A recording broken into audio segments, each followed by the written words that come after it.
다커로 컨테이너화 완벽 가이드에 오신 것을 환영합니다.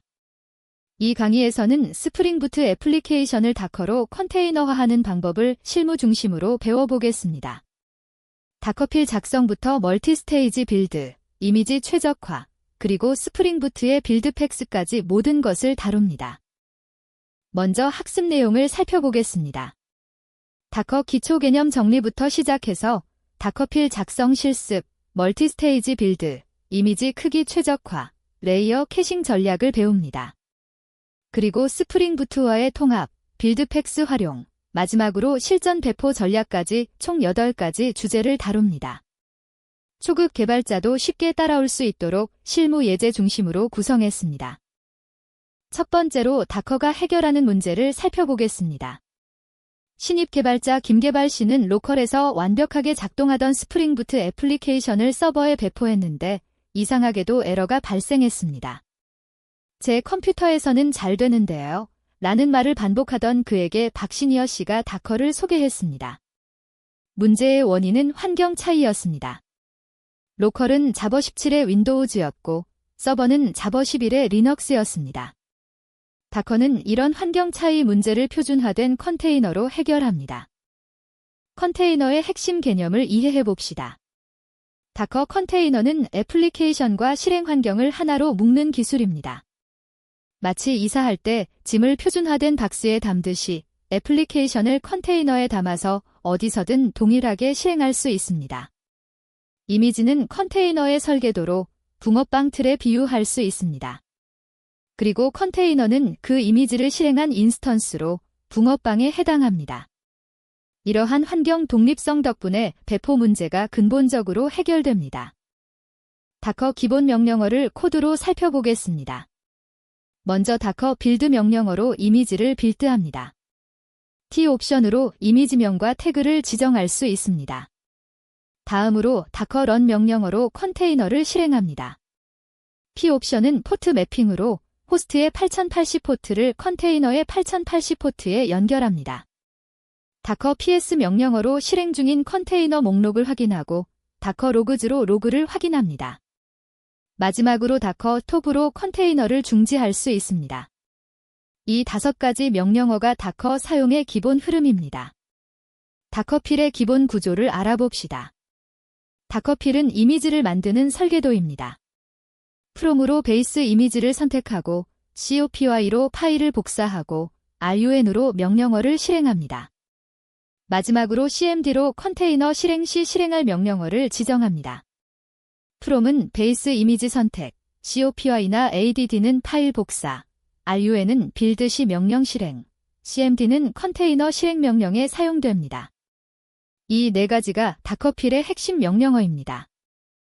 기본 다커필 예제를 살펴보겠습니다. 먼저 프롬으로 오픈JDK 17 슬림 이미지를 베이스로 선택합니다. WRKDIR로 작업 디렉토리를 F로 설정하고 COPY로 빌드된 JAR 파일을 복사합니다. EXPOSE로 8080 포트를 노출하고 CMD로 자버 F 명령어를 실행합니다. 이것이 가장 기본적인 스프링부트 다커필입니다. 간단하지만 몇 가지 문제가 있습니다. 이미지 크기가 크고 빌드 도구가 포함되어 있으며 레이어 캐싱이 최적화되지 않았습니다. 멀티스테이지 빌드의 필요성을 이해해 봅시다. 빌드 도구와 실행 환경을 분리하면 이미지 크기를 획기적으로 줄일 수 있습니다. 그레이델이나 메이번 같은 빌드 도구는 최종 이미지에 필요 없습니다. 빌드 단계와 실행 단계를 분리하는 멀티스테이지 빌드를 사용하면 이미지 크기가 수백 메가바이트에서 수십 메가바이트로 감소합니다. 빌드 단계에서는 그레이델이나 메이번으로 JAR을 생성하고 실행 단계에서는 JAR만 복사하여 실행합니다. 이렇게 하면 이미지 크기를 70% 이상 줄일 수 있습니다. 멀티스테이지 다커필 코드를 살펴보겠습니다. 첫 번째 단계인 빌드 스테이지에서는 그레이델 7.6과 JDK 17 이미지를 사용합니다. as 빌더로 이름을 지정하고 소스 코드를 복사한 후 그레이델 클린 빌드로 빌드합니다. 두 번째 단계인 실행 스테이지에서는 오픈JDK 17 슬림 이미지를 사용합니다. copy from builder 명령어로 첫 번째 단계에서 빌드된 JAR 파일만 복사합니다. 빌드 도구는 최종 이미지에 포함되지 않아 크기가 대폭 줄어듭니다. 이것이 멀티스테이지 빌드의 핵심입니다. 이미지 크기 최적화 전략을 알아봅시다. 이미지 크기는 배포 속도와 스토리지 비용에 직접적인 영향을 미칩니다.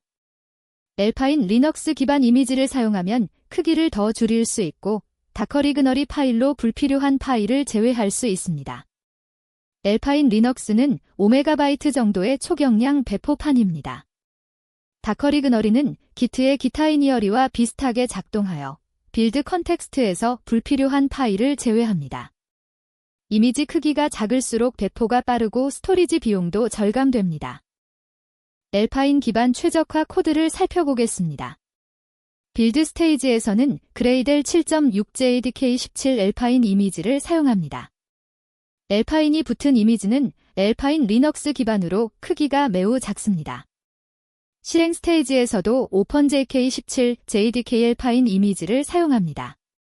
나머지 코드는 일반 멀티스테이지 빌드와 동일하지만 베이스 이미지만 알파인으로 바꿨을 뿐인데 이미지 크기가 90% 이상 줄어듭니다.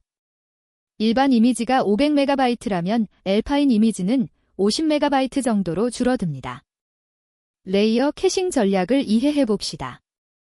다커는 각 명령어를 레이어로 저장하고 캐싱합니다.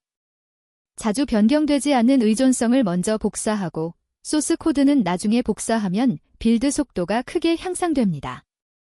의존성이 변경되지 않으면 캐시를 재사용하여 빌드 시간을 몇 분에서 몇 초로 단축할 수 있습니다. 다커 레이어 캐싱 메커니즘을 이해하고 의존성을 먼저 복사하고 소스 코드는 나중에 복사하는 순서가 중요합니다.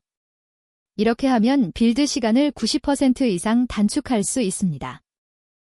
레이어 캐싱 최적화 코드를 살펴보겠습니다. 첫 번째로 빌드, 그레이델과 세팅즈, 그레이델 파일만 먼저 복사합니다. 그리고 그레이델 디펜던시즈 명령어로 의존성을 다운로드합니다. 이 단계는 빌드, 그레이델이 변경되지 않는 한 캐시됩니다. 두 번째로 소스 코드를 복사하고 빌드합니다. 빌드, 그레이델이 변경되지 않으면 의존성 다운로드 단계를 캐시해서 재사용하므로 소스 코드만 변경되었을 때 빌드 시간이 크게 단축됩니다. 실제로 10분 걸리던 빌드가 30초로 줄어드는 경우도 있습니다. 스프링 부트 레이어 도구를 알아봅시다. 스프링 부트 2.3부터는 레이어 기능을 제공합니다. JAR 파일을 의존성, 애플리케이션 코드 등으로 분리하여 다커 레이어로 만들 수 있습니다. 이렇게 하면 코드만 변경되었을 때 의존성 레이어는 캐시를 사용하여 배포 속도가 향상됩니다. JAR을 여러 레이어로 분리하고 의존성이 변경되지 않으면 캐시를 재사용하므로 배포 속도가 대폭 향상됩니다. 스프링 부트 레이어드 JAR 코드를 살펴보겠습니다. 빌더 단계에서는 JAR 파일을 복사하고 자버 모드 레이어 툴즈로 JAR을 여러 레이어로 추출합니다. 실행 단계에서는 디펜던시즈, 스프링 부트 로더, 스냅샷 디펜던시즈, 어플리케이션 순서로 레이어를 복사합니다. 각 레이어는 독립적으로 캐싱되므로 애플리케이션 코드만 변경되어도 의존성 레이어는 캐시를 재사용합니다. ENTRYPYNT로 스프링 부트의 자어 론처를 실행하여 레이어드 JAR을 실행합니다. 빌드 팩스에 대해 알아봅시다. 클라우드 네이티브 빌드 팩스는 다커 필 없이 소스 코드만으로 다커 이미지를 생성하는 기술입니다. 헤러코에서 시작되어 CNCF 프로젝트가 되었으며 스프링 부트 2.3부터 공식 지원합니다. 복잡한 다커필 작성 없이 최적화된 이미지를 자동으로 생성할 수 있습니다. 다커필 작성이 불필요하고 자동으로 최적화된 이미지를 생성하며 스프링 부트가 공식 지원하는 기술입니다. 빌드팩스 사용법 코드를 살펴보겠습니다. 그레이델로 이미지를 빌드하려면 그레드로 부트빌드 이미지 명령어 하나면 됩니다. 다커 이미지즈 명령어로 생성된 이미지를 확인하고 다커 런으로 실행합니다. 이미지명을 커스터마이즈 하려면 이미지 네임 옵션을 사용하면 됩니다. 그레이델 플러그인의 부트빌드 이미지 태스크 하나로 프로덕션 레디 이미지를 생성할 수 있습니다. 다커필 작성, 레이어 최적화, 보안 설정이 모두 자동으로 처리됩니다. 빌드팩스의 장점을 정리해봅시다. 빌드팩스는 모범 사례를 자동으로 적용합니다. 레이어 최적화, 보안 설정, 메모리 튜닝이 모두 자동으로 처리됩니다. 또한 빌드팩이 업데이트되면 리베이스 명령어로 베이스 이미지만 교체할 수 있어 보안 패치를 쉽게 적용할 수 있습니다. 모범 사례가 자동 적용되고 보안 패치를 간편하게 할 수 있으며 개발자는 코드에만 집중할 수 있습니다. 빌드팩스 고급 설정 코드를 살펴보겠습니다. 빌드, 그레이델 파일에서 부트빌드 이미지 블록을 추가합니다. 이미지 네임으로 이미지명과 버전을 지정하고 인바이런먼트로 JVM 버전과 메모리 설정을 커스터마이즈 할 수 있습니다. 빌드팩스 배열로 사용할 빌드팩을 지정할 수도 있습니다. 이미지명, JVM 버전, 메모리 설정, 사용할 빌드팩 등을 모두 커스터마이즈 할 수 있어 환경에 맞게 세밀하게 조정 가능합니다. 실전 배포 전략을 알아봅시다. 프로덕션 환경에서는 환경 변수로 설정을 관리하고 헬스 체크를 추가하고 비루트 사용자로 실행해야 합니다. 또한 멀티 스테이지 빌드로 이미지 크기를 최소화하고 레이어 캐싱으로 빌드 속도를 최적화해야 합니다.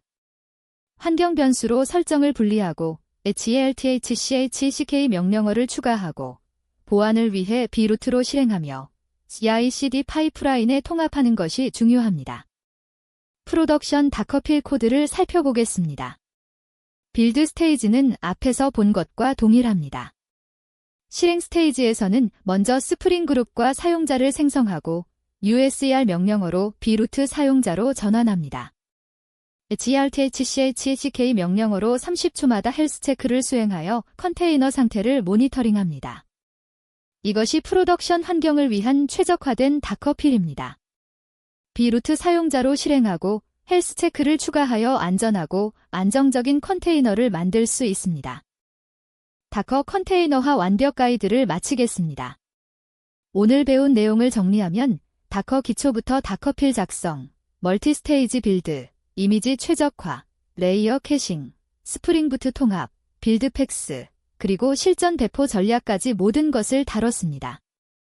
이제 여러분은 스프링 부트 애플리케이션을 효율적으로 컨테이너화하고 프로덕션에 배포할 수 있습니다. 학습해 주셔서 감사합니다.